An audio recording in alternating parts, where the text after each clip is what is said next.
All right, well, welcome. Thank you all so much for joining us today. I am Michelle Williams. I am currently the chair of the Women's Caucus. And so welcome again to our webinar series. As I mentioned, today we're featuring 3 of the 2021 Women's Caucus Highest Scoring Abstract Award winners. And we'll have part 2 of our presentation next week. So if you haven't registered for that, please make sure you go back and register. And we'll have the final 3 of our award winners. So this year we had 6 amazing award winners for our highest scoring abstracts. So just before we get started, I just want to give a little brief overview about the purpose of the Women's Caucus. We are an affiliated group with the American Public Health Association, and our goal is to focus on women's health issues that are not often talked about. And so one of the goals of this webinar series that we have throughout the year is to keep the conversation about women's health issues going, so beyond the annual meeting. And also, one of the reasons that I started doing this particular session every year is because I wanted to make sure that we highlight our highest scoring abstract award winners and also give members of our organization a chance to listen to the amazing work that these women are doing. And so today we'll have 3 of our awesome award winners. And the first presenter will be Judson, and she earned the highest scoring student honorable mention abstract award. And the presentation that she'll be presenting is entitled Multi-System Failure, Lethal Policing of Black Women's Mental Health and Criminalization of Unmet Needs. Our second presenter will be Nazineen Kandahari, and she is the highest scoring student abstract award winner, and she will be presenting a presentation titled Exploring Afghan Refugee Women's Knowledge about Experiences in Menarche and Menstruation. And our third presenter for the day will be Strom, and she is the highest scoring student honorable mention abstract award winner. And she'll be doing a presentation titled Cancer is Not Meant for Young Adults, a qualitative study of young women navigating a breast cancer diagnosis. And so please note that we will have an open question and answer session after the last presentation, but please feel free to put your questions in the chat box or in the Q&A box throughout the presentation so that we can make sure that we address your questions during the Q&A session. All right, I want to make sure you can see my screen and you can hear me. Okay. All right, well, good morning, everyone. As was mentioned, my name is Judson. I'm a PhD candidate at Tulane School of Public Health and Tropical Medicine. And this research is a portion of my dissertation research. So it's entitled Multi-System Failure, Lethal Policing of Black Women's Mental Health, Criminalizing Unmet Needs.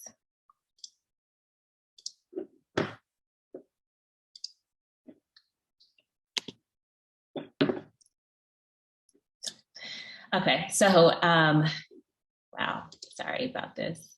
Go back. All right, so I'm just going to start with my conclusion. The biggest takeaway from this work is that Black women and girls killed by police during health crises were perceived as a threat to be subdued rather than people who were in need of assistance. And in many of these situations, health and other care professionals were complicit in denying aid and approving of criminalization. And I'm using a pretty expansive definition of police-involved deaths, and that can include neglect of rendering aid. So all police-involved encounters.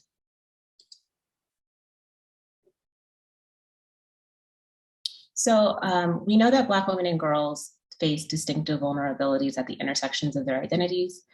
Living with mental health issues and other underlying health conditions can multiply that vulnerability. The institutional misogynoir of the systems they most often encounter in the midst of a crisis, particularly the criminal legal system, places Black women and girls at an elevated risk of being criminalized. So the aim of this work is to examine antecedents to deadly policing of Black women and girls, where mental health or related health crises were a key factor in police exposure. So to do this, we looked at the fatal encounters data set that's publicly available. We identified 587 cases of Black women and girls who were killed by police within a 20-year time frame. Myself and two other coders read through each case description that's provided in the data set in order to create categories by the nature of the police encounter. Some of these descriptions are pretty vague, and they try to amalgamate as much data as quickly as possible. And so in order to fill in the gaps in terms of what happened in these encounters, we went ahead and did an internet search of each of these women's names in order to pull up news reports or wrongful death lawsuits, all that type of information, interviews with family members in order to ascertain really what was going on underneath all of these situations. Oftentimes the initial police report or the initial media report, which relies on the police report, only includes the most bare details, often portrayed in ways that paint the police in a favorable light. So you don't really want to hear about whether or not someone had an underlying health condition. And so what we were able to ascertain from this data was that there were at least 50 cases where mental health or related acute health crisis was a significant factor in the initial police encounter or the sort of escalation of events.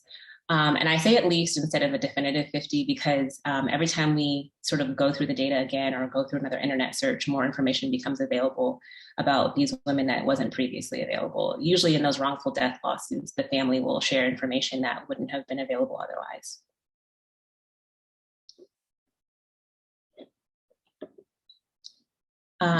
So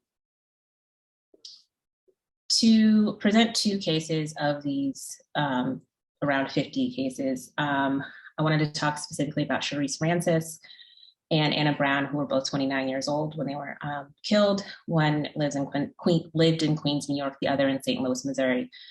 Sharice Francis was living with schizophrenia and was off of her medication, and so she was in an acute crisis. Her sister called for an ambulance transport, but 4 police officers arrived first. Sharice felt unsafe in the presence of police officers and she fled. And by fled, I mean she tried to run around her own apartment. And so she was chased, tackled, and pinned down by all 4 officers and was suffocated in that process and died from cardiac arrest. And even after she was unresponsive, police further delayed her hospital transport for another 2 hours. Anna Brown was a different situation. She was currently unhoused and was experiencing extreme pain.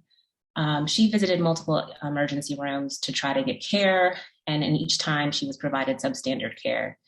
And the reason for this was that physicians believed that she was seeking drugs and then refused to treat her. She was adamant about, getting care and refused to leave the hospital. So the physicians called the police to have her removed. After police got confirmation from physicians that she was able to be taken away from the hospital, they had to physically carry her out of the hospital and into jail because she wasn't able to walk at that point. Even though she was asking for help, she was ignored while in custody, and she died in custody within 15 minutes. An autopsy did reveal that she had a pulmonary embolism from untreated blood clots. So again, the assumption was that because she was unhoused, she was Black, she was poor, that she was just looking for drugs when in fact she was looking for help and didn't get it. So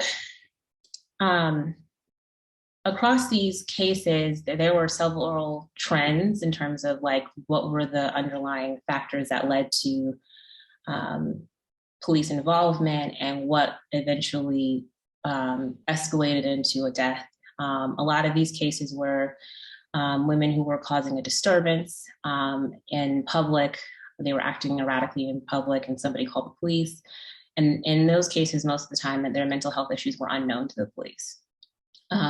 Domestic or family violence was an underlying cause for the call for the police, as well as seeking help for health or safety concerns, as was the case with Anna Brown, assistance for specifically for a mental health concern, which was the case with Sharice. And then there was a few cases where a woman's suicidal behavior or ideation led to a call to the police, which then led to suicide by cop. Unfortunately, a lot of people know that the way that police respond in cases like this, they know how to escalate a situation in order to provoke the police to then shoot them. And so that was a situation for about five of those cases. And then finally, there were a few cases where women were actively in the progress of harming somebody else with deadly violence when the police were called. In the majority of these situations, women were killed at home or in another residence or care facility. A few times they were in a health facility, particularly like residential mental health facilities, where a few people who had who were living there long term.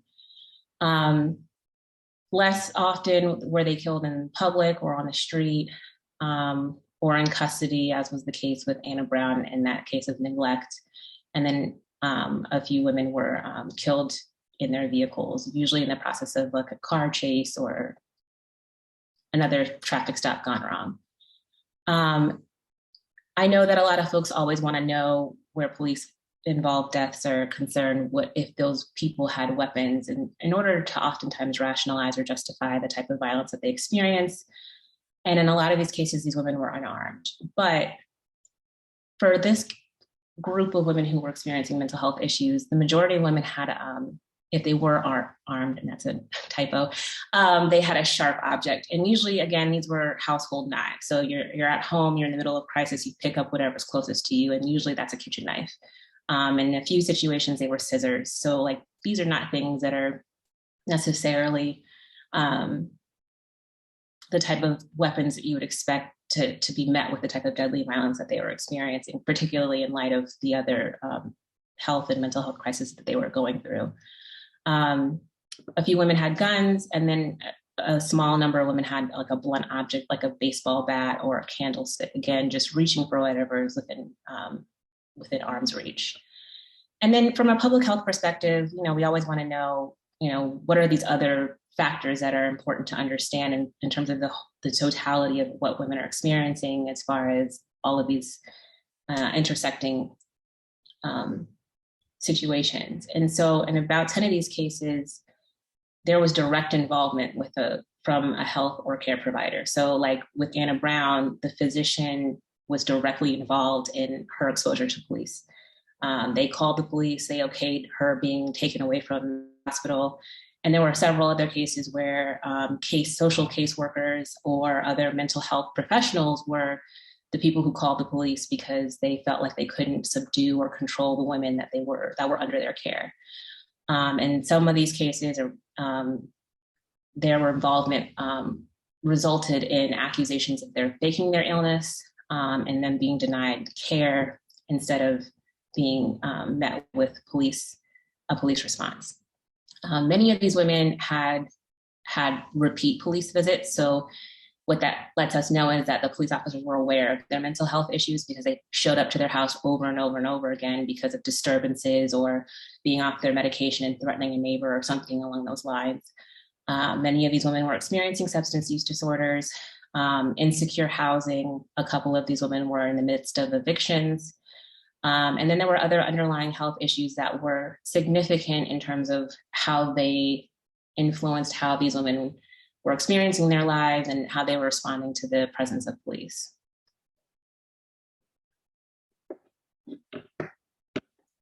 So I don't have a lot of conclusions in the sense of, we're going backwards, of what we should be doing in terms of like, what's the solution? But I know that a lot of the conversation about policing, especially in the last year and a half, has been about, what are the quickest solutions for reforming police if we're talking about reform on the table? And one of the things that often gets brought up is the use of social workers and the use of crisis intervention teams as a way to divert mental health calls, specifically because there are a lot of calls that involve the police that shouldn't involve the police. But what I will say is, again, a lot of these cases were repeat calls. So these were women who were known to the police departments to have mental health issues, and yet either a crisis intervention team wasn't called or they were called and they were still killed in the process of whatever the escalation of events were. In many of these cases, mental health providers were the ones who called the police. And so what that signals to me is that diversion of mental health calls, particularly for Black people, Black women in particular, may not be a sufficient solution when Black women and girls aren't even viewed as being in need of help. And for those cases where women were having or displaying erratic behavior in public and were so-called being a nuisance or causing a public disturbance, never did it cross either the person who called the police's mind or the police officers themselves that, hey, maybe this person needs help and they're acting erratic because there's something else going on. Instead, it was just viewed as this person is annoying or is disturbing the peace and we need to like subdue this person immediately. And so as we're thinking about solutions going forward, I think we need to move away from these sort of simplistic ideas of, oh, we just need more social workers or we just need to have, some more 40-hour training of crisis intervention, and really think about how we view people. And so we need to have race consciousness in developing alternatives to policing public disturbances, how we think about resolving conflict as opposed to just dealing with conflict or subduing conflict. And as well as we need to re-envision what a multi-sectoral support for mental health and well-being even looks like. And so rather than trying to fix something institutionally that just doesn't seem to be working, we need to be reimagining what an entirely new structure might look like and how we can maybe redesign some of the less problematic structures that exist, like our mental health and healthcare structures, which still have their problems, rather than trying to force a reform for policing situations that just don't really need police involvement. I know everyone has it's a very polarizing issue as to whether we should be talking about abolition, but since APHA finally did put that statement out in terms of supporting abolition, I think this is one of the strong arguments for why policing probably needs to be on the chopping block in terms of how we're allocating funds, because this isn't working in terms of managing or dealing with people who have continuous and chronic illnesses. Where somebody should be responding to these women that woman trusts. And obviously these folks that these women are encountering are not trustworthy individuals to be able to de-escalate a situation in a manner that doesn't require them to be, or doesn't result in them being killed. So that's all I have. Thank you so much for giving me another opportunity to present these results. And I'm looking forward to hearing from the other two women on this panel.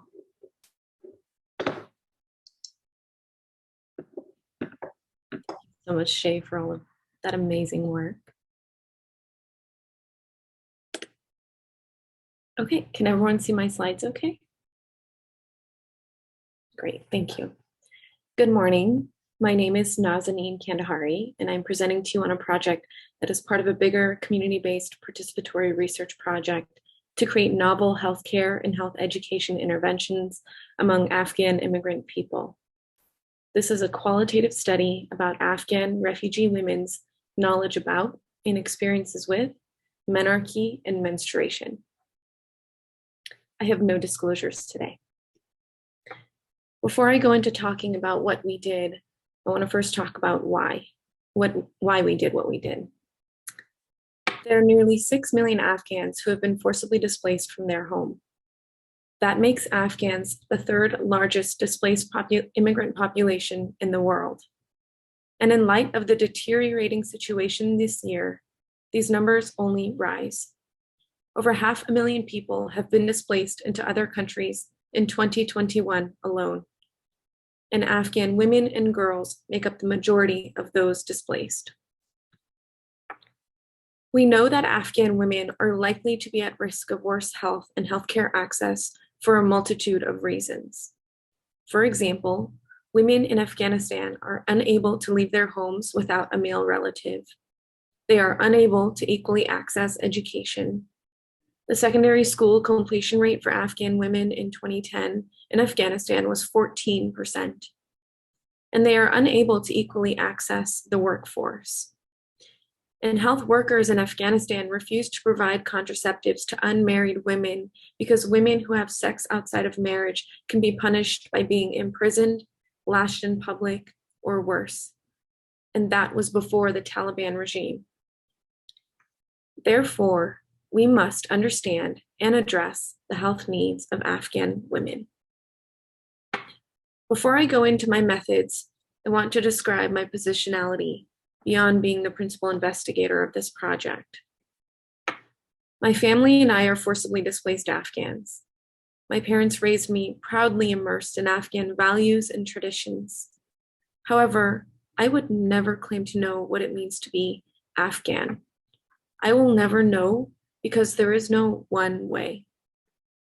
And it is through my journey that I have learned the importance of cultural humility, a framework described by Doctors Melanie Turvalon and Jan Murray Garcia as a lifelong process of learning, of centering others, of learning about them, from them, and of mitigating power imbalances. I appreciate that people have different values and practices, especially when it comes to sexual and reproductive health, and that it is my job to create a safe environment for people to express themselves. I shared my positionality with the Afghan women in my interviews as well, that I was raised in an Afghan culture that valued sexual purity and associated the topics of periods and sex with shame, and that I grew up in America where we learned about those very topics in public school. And that as I figure out where I stand, I wanted to hear more about where other Afghan women stand and how I can best support them. Thus, we conducted a qualitative study exploring the health and healthcare access needs of Afghan immigrant women with a focus on sexual and reproductive health. This was a community-based participatory project. We included the expertise of Afghan immigrant women in every step of creating and conducting this project. We established partnerships with resettlement agencies, health clinics, and cultural organizations that serve Afghan immigrants in the San Francisco Bay Area. They helped us to design our project and recruit participants. And we conducted semi-structured interviews with key informants and Afghan immigrant women that lasted about an hour. Key informants were defined as people who regularly serve Afghan people in any context of health. We included them to cover any health issues that Afghan women experience that they may not know or be able to express themselves. Then 2 members of the research team used an iterative coding process and thematic analysis approach to analyze the data. And after defining themes, we reviewed transcripts again to refine the themes and identify quotes for data presentation. We interviewed 15 key informants and 24 Afghan immigrant women.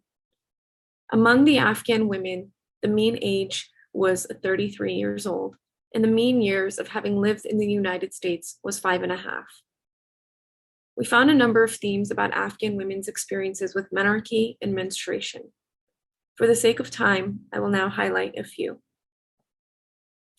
In our interviews, we found that the topic of menstruation was associated with much embarrassment and shame. Mothers did not necessarily feel comfortable teaching their daughters, not just for lack of knowledge about the topic, but for lack of acceptance about the topic. This 29-year-old Afghan woman who immigrated 6 years ago shared, "When you said period, a lot of girls would feel embarrassed or couldn't ask questions. Even my khwar khwanda." This 23-year-old Afghan woman who immigrated to the US 3 years ago said, "Afghan women, even to this day, some of them don't even talk about the menstrual cycle or about like stuff at home, even mothers to daughters. We don't really sit together to, share our wisdom on like what to do, what not to do. I've met young girls who feel embarrassed to ask their moms or approach them with issues about their menstruation." We also found that sources of information about menstruation were extremely limited. If mothers felt able and comfortable to teach their daughters, then they were able to teach their daughters about their experiences, but not necessarily more.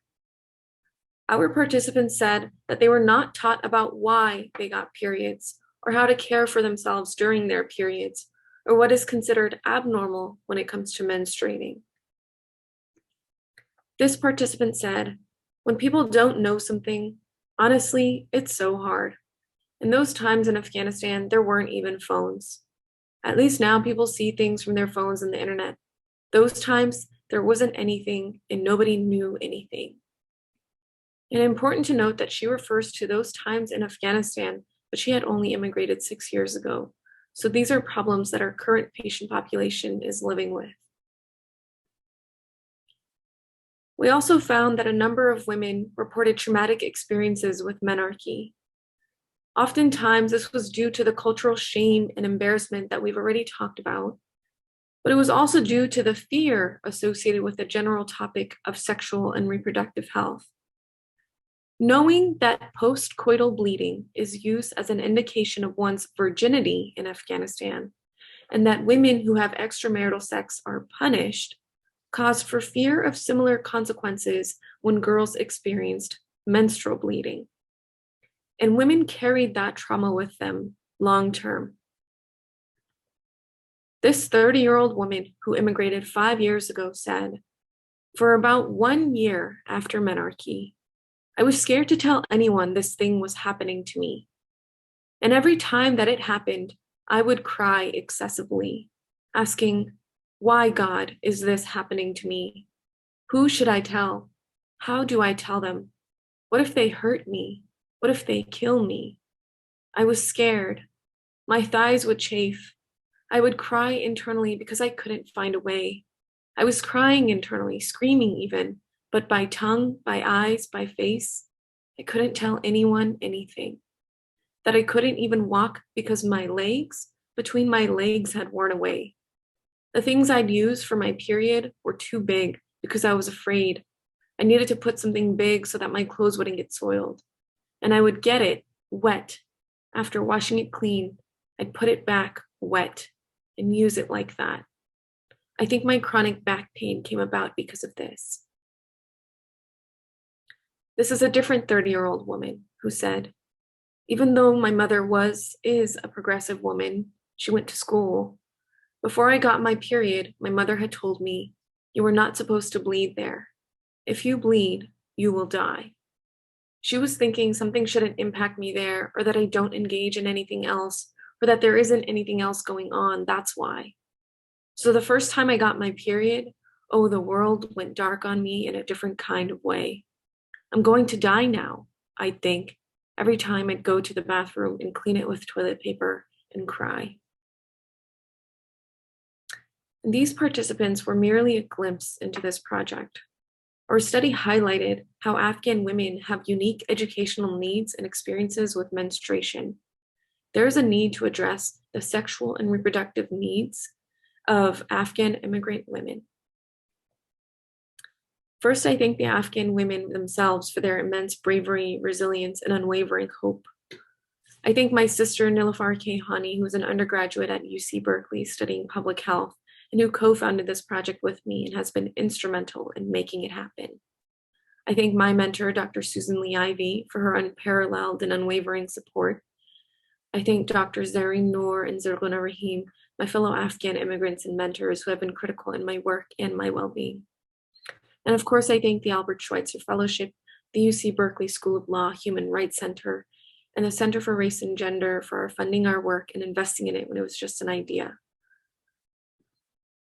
I'll end here where you can find my contact information should you have any questions or comments or want to collaborate. And I'd like to share this poem that beautifully encompasses our work at Afghan Clinic and what it is based on. It reads, "Go to the people, live with them, learn from them, love them. Start with what they know, build with what they have. But with the best of leaders, when the work is done, the task accomplished, the people will say, 'We have done this ourselves.'" Thank you.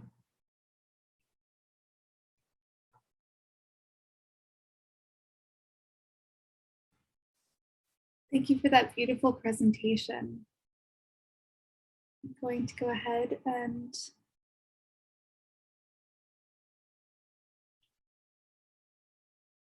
can everyone see my screen okay? Okay, wonderful. Good morning. My name is Sarah Strom. I use she, her pronouns, and I'm currently a senior at Loyola University Chicago.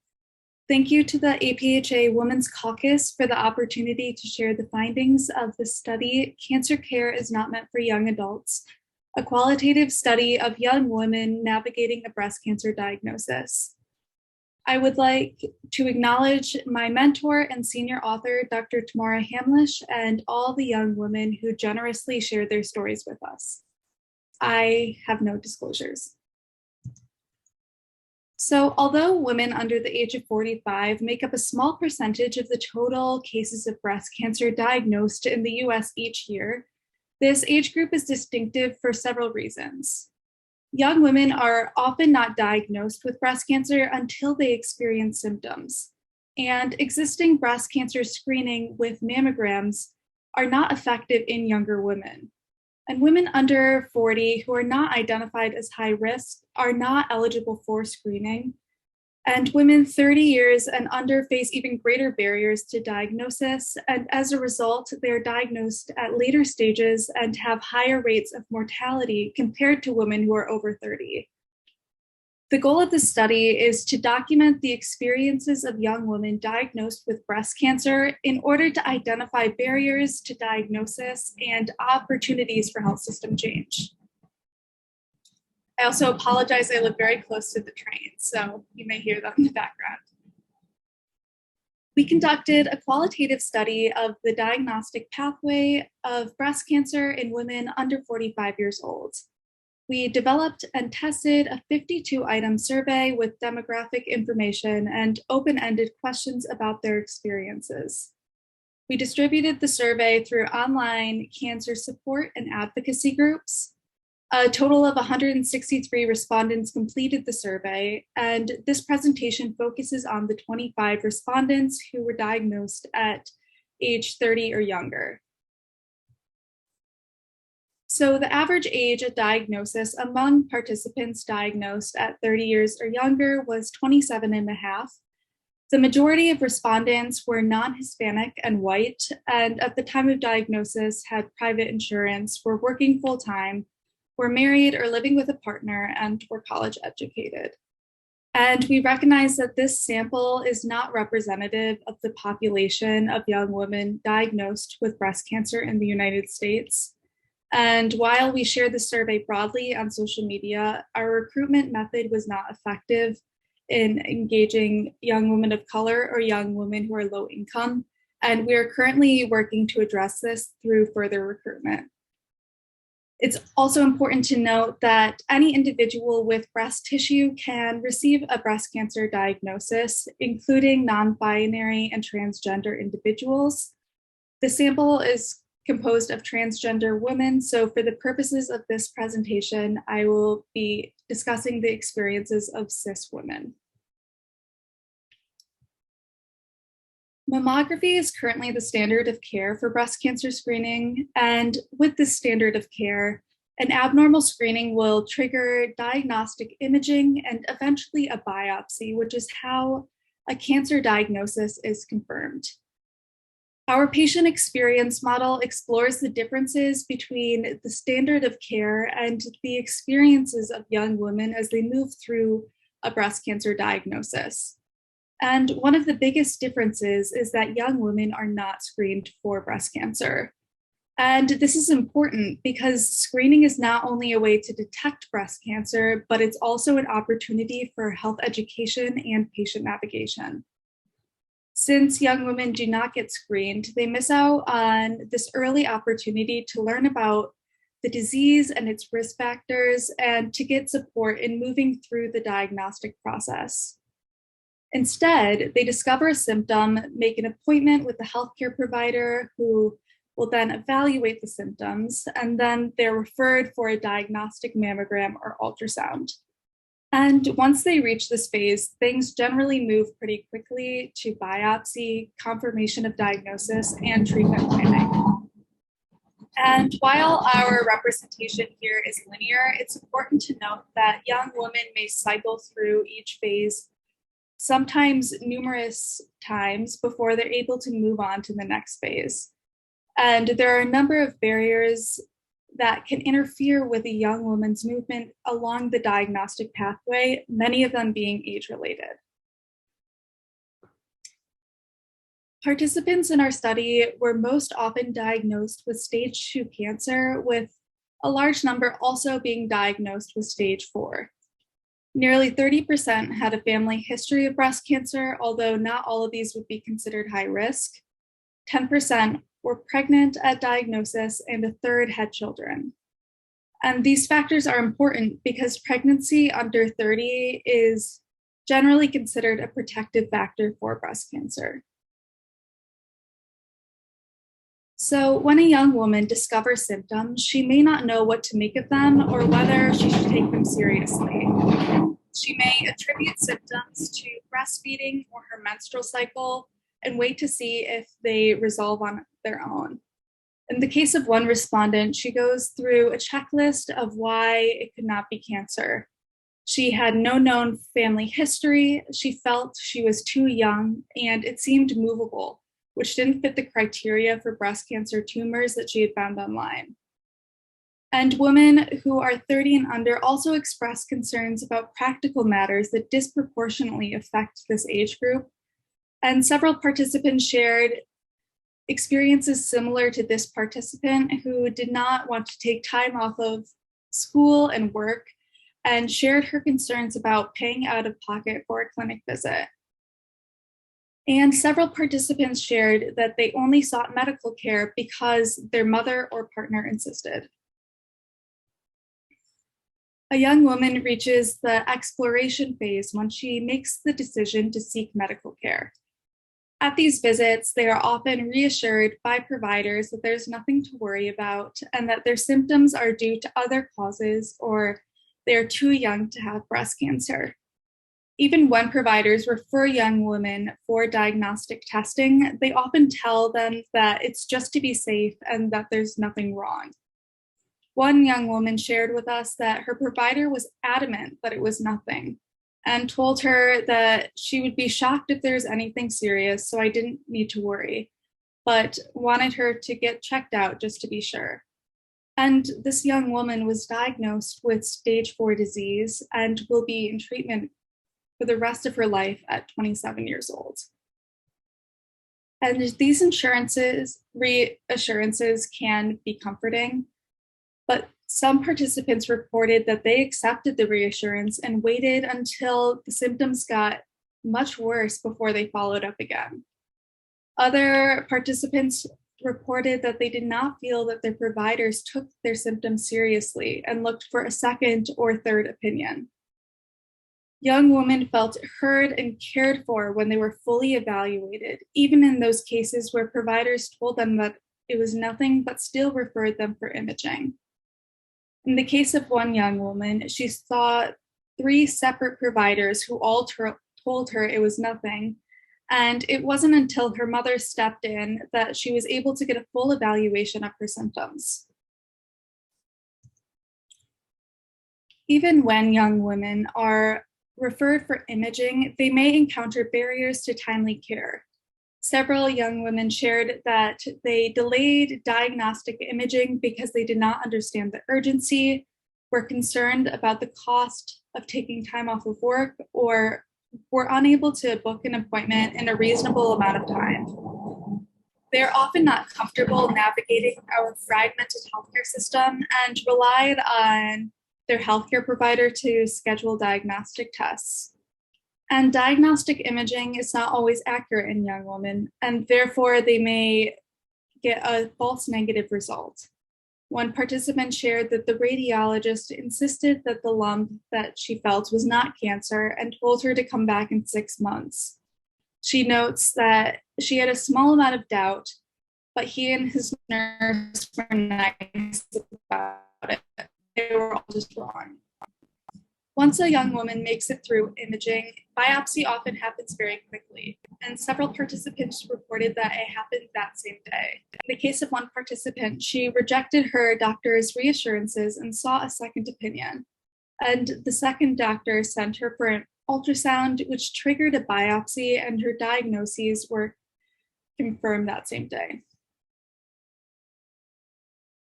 Much of our data on confirmation suggests that providers may feel uncomfortable giving young women the news that they have breast cancer.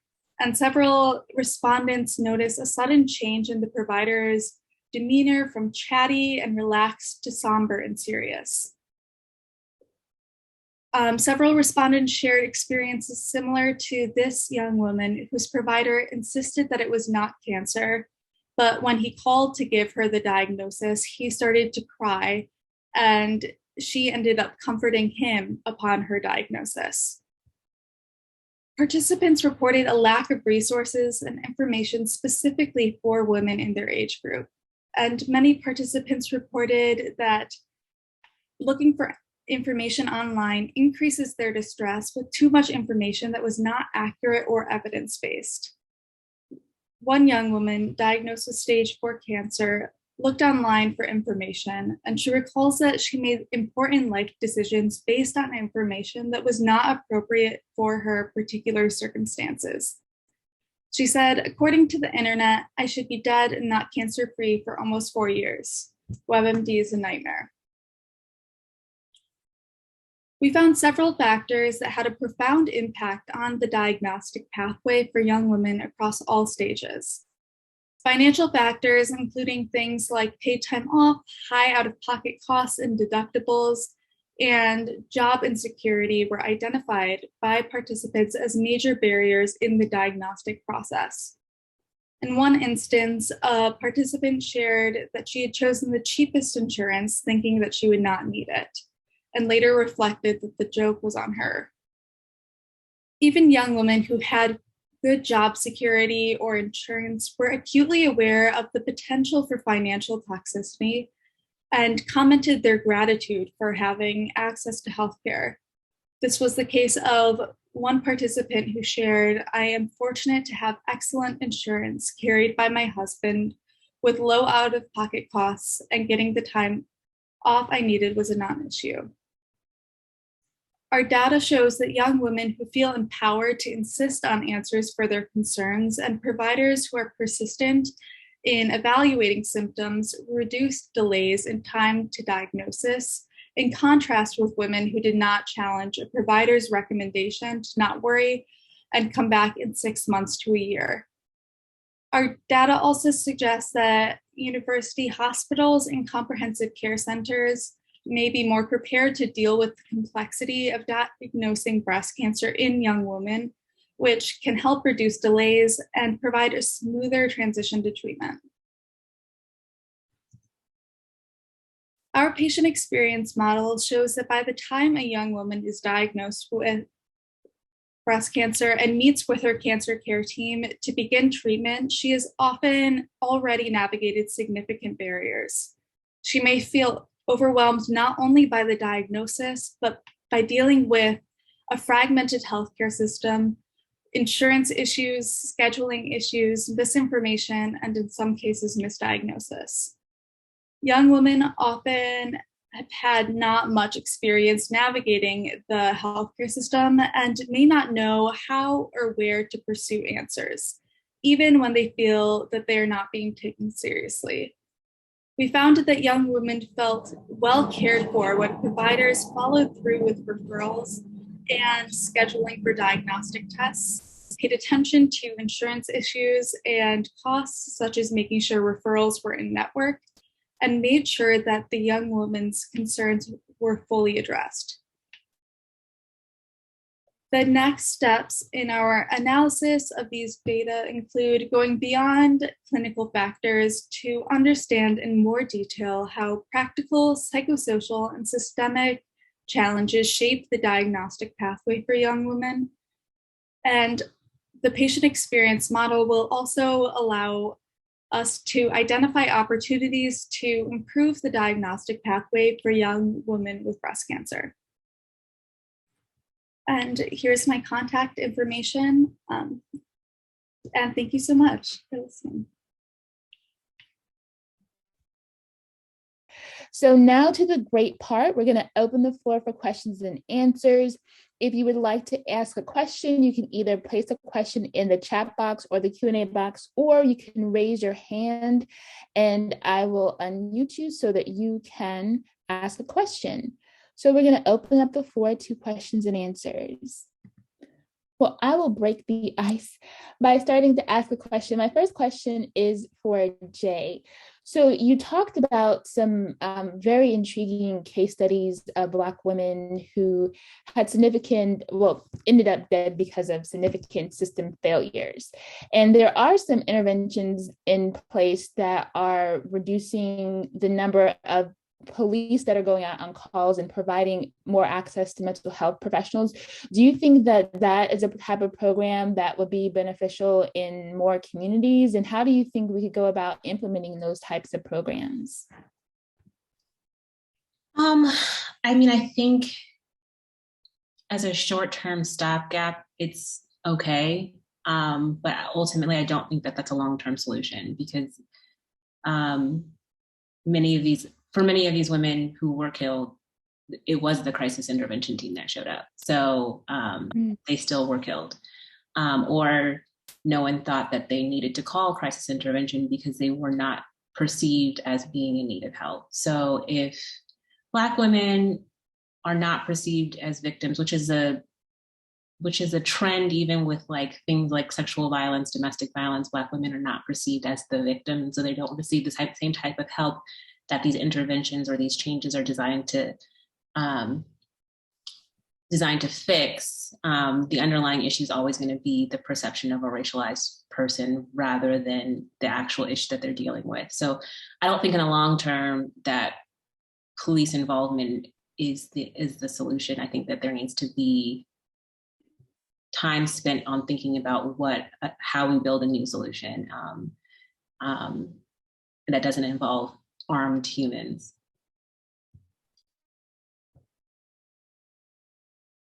Awesome.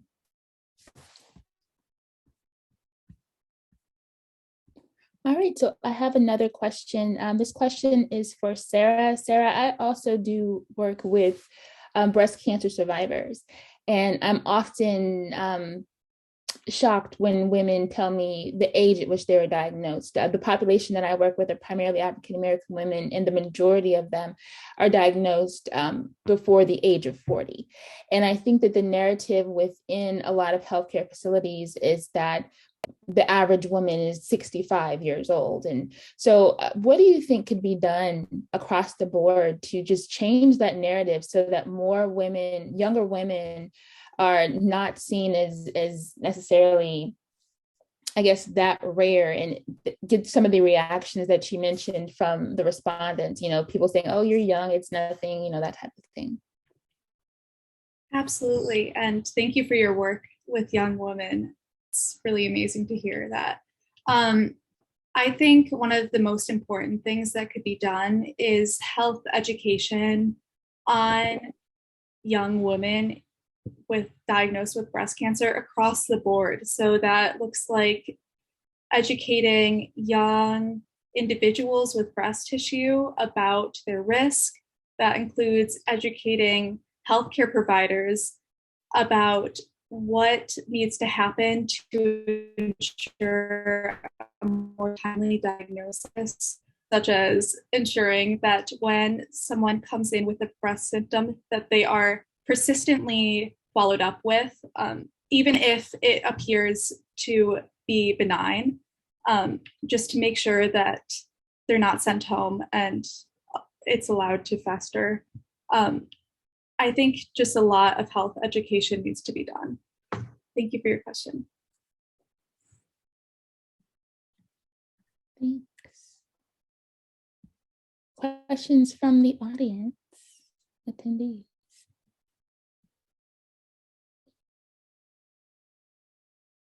Thanks, Talia. I just want to make sure that everyone sees Talia mentioned no question, but thanks to excellent job for all the presenters. I agree.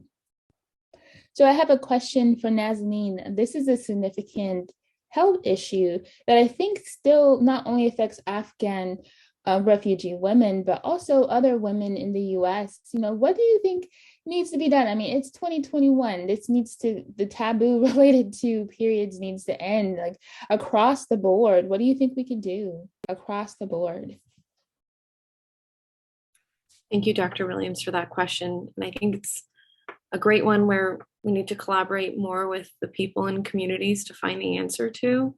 I'd say certainly one step is to start with educating people about the basics in a way that they're most comfortable receiving.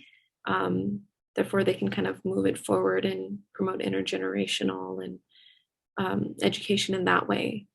I think that would be a good start, but I'm curious to hear other people's ideas even. Great. And so we have a question from Tamara. You are unmuted. Well, you can now unmute yourself and ask your question.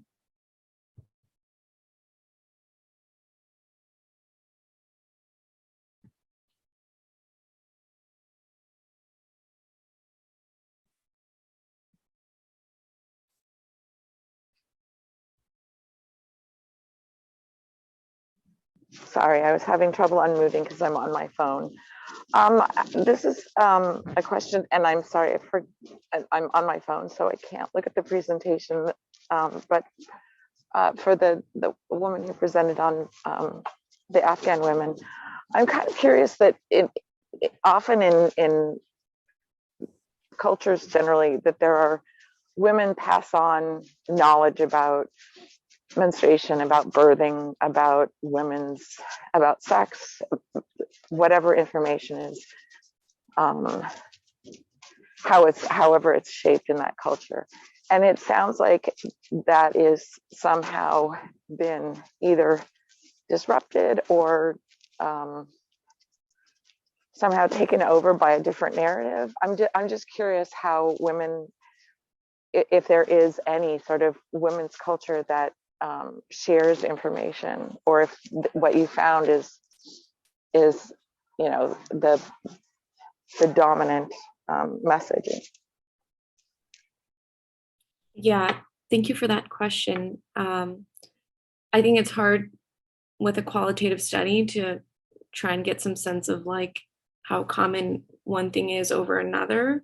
But certainly this has been the narrative that we've been seeing in our work and the people that we've been working with, whether it's in this research study or just in the community work that we've been doing to promote health education. I think it's hard to even initiate intergenerational education about the birthing process or menstruation when you don't even have that foundation of knowledge to begin with. So then that limited foundation of knowledge is what can be passed down at best. And I found that our goal here has also been to go ahead and figure out how we can create health education materials. And when we were telling participants that at the end of interviews, oftentimes they would say how they were excited to learn, not in this way of like, let's, get over the taboo and break the stigma. Like maybe there's a way they still want to approach this health education in which they're private about the matter. But they all said they wanted to learn so that they could at least educate their own daughters or any of their female friends. And so maybe there's a way where they can have the best of both, right? And if they still want to have privacy around the topic, they can, not necessarily talk about it publicly or as openly in just any conversation, but have a dedicated space for learning so that they can pass it on to others. That's what we found.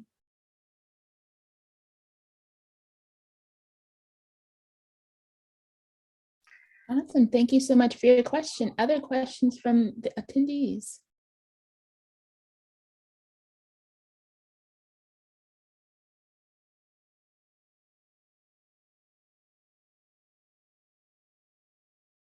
Okay, so I have one last question for each presenter. If you could just share briefly just next steps for your work and just in your professional life as well. I know that a lot of you are near graduation. We have PhD candidate as well as a senior, as well as an MD student. So what are the next steps just in general in your work with women's health? And we can start with Jay.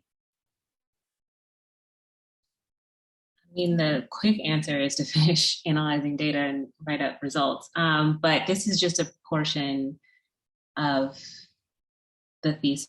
So that was like a subset, the 50 women or so was just a subset. The other 530 women were categorized as well as for what their sort of causes of police encounters were. And so just really getting into what those conclusions are and what that means in terms of the broader discourse of what the function of policing is, since we don't know a lot about how it impacts women, because most of the focus has been on men, and then what are the impacts of policing on Black women, particularly those who aren't killed, since that's the majority of women's encounters with police are not deadly. So this is such a small subset. So hoping to just expand the discourse and dialogue on just the larger implications of policing. Well, I wish you continued success with your work. Awesome, Sarah. So again, similar to Jay, my first step is to finish analysis and get that written up. And then my next step, I am in my last year of undergrad at Loyola. So I am excited to graduate, and I hope to work somewhere in research for a couple of years and then go to grad school at some point. So I'd love to hear more about my other two panelists and their experiences. Awesome. Congratulations on near graduation soon. All right, Nazineen. Thank you. Well, in terms of this work, so we've launched Afghan Clinic, and you can go to afghanclinic.com to see kind of the hub of health ed resources we're creating and live events. And though initially we wanted to do in-person events, the pandemic has not let that happen. But we found a lot of benefits in that it's a way for people to not feel so socially isolated at this time, or it mitigates needing transportation to get to a health education gathering of some sort. And so our participants have really been loving that, and I hope to continue doing that and growing that, and to also continue research, just to promote representation of Afghan refugees in the academic literature. As for my own career, I actually today have an exam, the last exam of 2021 for me. And then I'm very excited to be over with that. And then I'll be graduating med school in 2023. In this next year, I'm supposed to make a final decision about my specialty, and it's most likely going to be something surgical for me. Awesome. Well, congratulations on your final exam of this semester, and all of you have some amazing paths ahead of you. So thank you so much for all the work you're doing in women's health. I just want to remind everyone, we definitely appreciate your feedback on this session. Also, as a part of this evaluation, we have a space for you to add suggestions for other topics in the future. We try to do these at least once a quarter. So we'd love, if you're even interested in presenting your work, you can fill that out in the evaluation. And then also feel free, if you're not already a member of the Women's Caucus, to join us. So you can follow us on our social media, learn more about our organization on our website. And I just want to say one final thank you for our presenters, and just also highlight the fact that every year the Women's Caucus receives well over 150 abstracts. So to come out on top just represents that you really are the best of the best. So thank you so much to continue doing the work that you're doing. Also, just know for everyone, we will be posting a recording of this session on our website. And so you will also receive an email letting you know when this is posted. So thank you all so much, and I hope that you enjoy the rest of your day.